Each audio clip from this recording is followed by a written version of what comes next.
Welcome to my channel rams cartoon Tamil. நான் சுமதி கிருஷ்ண பிரபு. இன்னைக்கு ஒரு கதை பார்க்கலாமா? ஒரு ஊர்ல ராமசாமின்னு ஒருத்தர் இருந்தாராம். அவருக்கு தலைவலி, முதுகுவலி, மூட்டு வலி, கால் வலின்னு உடம்புல இல்லாத வியாதியே கிடையாது. எத்தனையோ வைத்தியங்கள் பார்த்தும் வியாதி குணமாகல. அப்போ பக்கத்து ஊர்ல இருந்து ஒருத்தரை வர வச்சாங்க. ராமசாமியை சோதிச்சு பார்த்த அந்த வைத்தியரு ஒரு டப்பா நிறைய சூரணம் கொடுத்து, இந்த சூரணத்தை எப்ப வேர்வை வருதோ அப்ப மட்டும்தான் சாப்பிடணும். இந்த டப்பா காலியானா உன் வியாதியும் சரியாயிடணும்னு சொன்னாரு.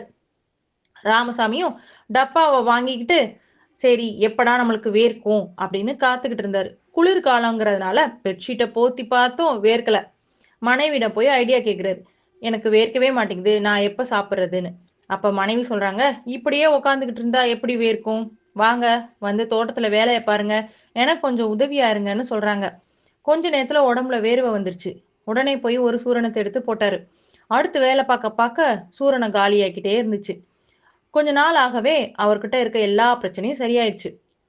உடனே ராமசாமி, நான் போய் வைத்தியரை பார்த்து இந்த பாதி சூரணத்திலேயே எனக்கு சரியாயிடுச்சுன்னு சொல்லிட்டு வரேன்னு போனாரு. அப்போ வைத்தியர் சொல்லி சிரிச்சுக்கிட்டே சொன்னாராம், உன் வியாதியை சரி செய்தது உன் சூரணம் இல்லை, நீ செஞ்ச உடல் உழைப்பு தான்.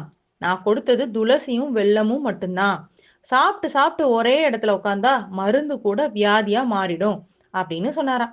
அன்னையிலேருந்து தான் ராமசாமிக்கு புரிஞ்சுச்சான், ஆரோக்கியம் மருந்துல இல்ல, நம்ம உழைப்புல தான்னு. இந்த கதை உங்களுக்கு பிடிச்சிருந்தா subscribe, like rams cartoon Tamil.